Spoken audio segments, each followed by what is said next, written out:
Have you ever wondered what happens when ancient wisdom gets a 21st century upgrade?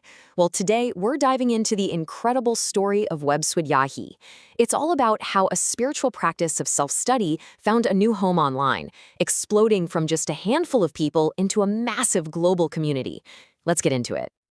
You know, it all starts with a vision. Long before Zoom calls were a part of our daily lives, the spiritual leader Param Puja Gurudev saw this coming. He realized that technology wasn't just for sending emails faster. If you could pair it with a real spiritual awakening, you could literally elevate human consciousness. Talk about seeing the future, right? This idea basically became their North Star. So a vision like that is pretty profound. But how do you actually make it happen? Let's take a look at how this really forward-thinking idea laid the foundation for a one-of-a-kind digital movement, one that uses the tools of today to share knowledge that is absolutely timeless. And this is what was born from that vision, Webswadhyay. So at its heart, it's an online space that mixes two really important ideas. First, you've got Swadhyay, which is all about self-study, looking inward, and then you have satsang, which is about coming together with others for spiritual fellowship. It's basically a virtual classroom and community center all rolled into one. Okay, and you've got to love this. Their whole mission is captured perfectly right here in their logo. You see the open book? That's the constant search for knowledge. The globe right in the middle, well, that's their global reach, connecting people from all over the planet. And that bright, shining sun, that's the ultimate goal, enlightenment. It tells you everything you need to know at a single glance. Every great story has a beginning, right?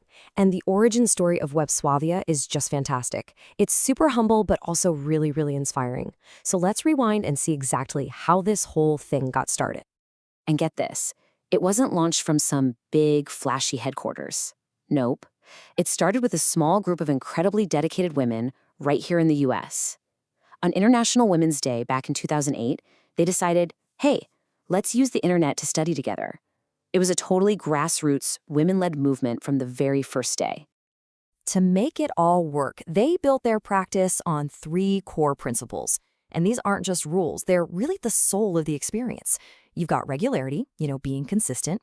Then there is continuity to keep the energy flowing. And maybe most importantly, intimacy, to build those real deep connections with each other. And here's a brilliant way to understand how those three things work together. The potter's wheel analogy. Okay, so picture it. The wheel itself, always spinning. That's continuity. The potter's hand on the outside, shaping the clay with a steady pressure, that's regularity.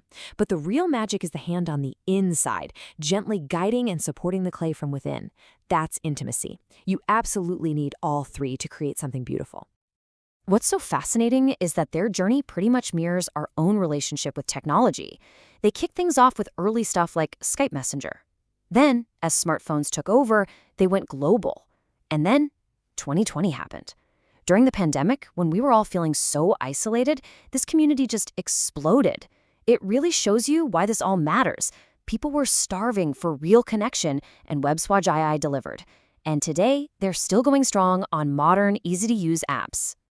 And the result of that whole journey, well, from that first small group of 5 founding members, the community has now grown to over 800 active participants all over the world. That is just a powerful statement about the need for meaning and connection in our digital age. All right, so we get the why behind it, and we know who started it. But what does doing Webswadhyay actually look like? What do they do every day? The heart of their practice is this really smart 5-step method they call RUEEE. This isn't just about passively reading a book. First, you read the text. Then you work to really understand it. Next, you explain it to the group, which helps you get it even clearer in your own head. Then comes the most important part. You execute or apply the teachings in your real life.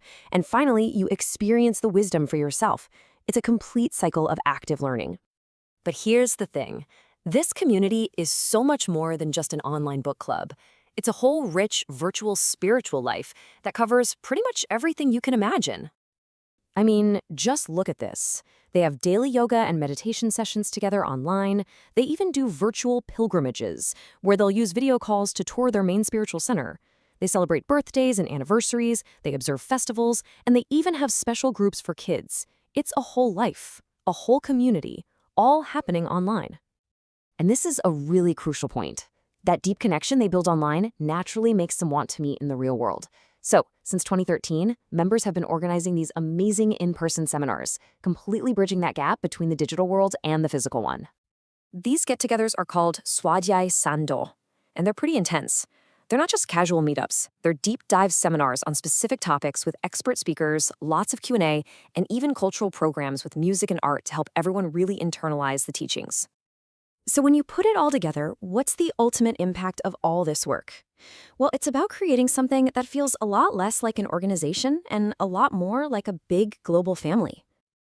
And honestly, one of the most beautiful results is the effect it has on families. The whole idea is that when one person joins and gets involved in this positive practice, the benefits, those positive vibrations, they don't just stay with that one person. They ripple out, touching the entire household and making those family bonds even stronger. The story of Webswadhyay really leaves us with a huge question to think about. As our lives get more and more digital, this group has proven that technology doesn't have to be a threat to ancient wisdom. It can be its most powerful amplifier. It makes you wonder what other traditions out there are just waiting for their own digital renaissance.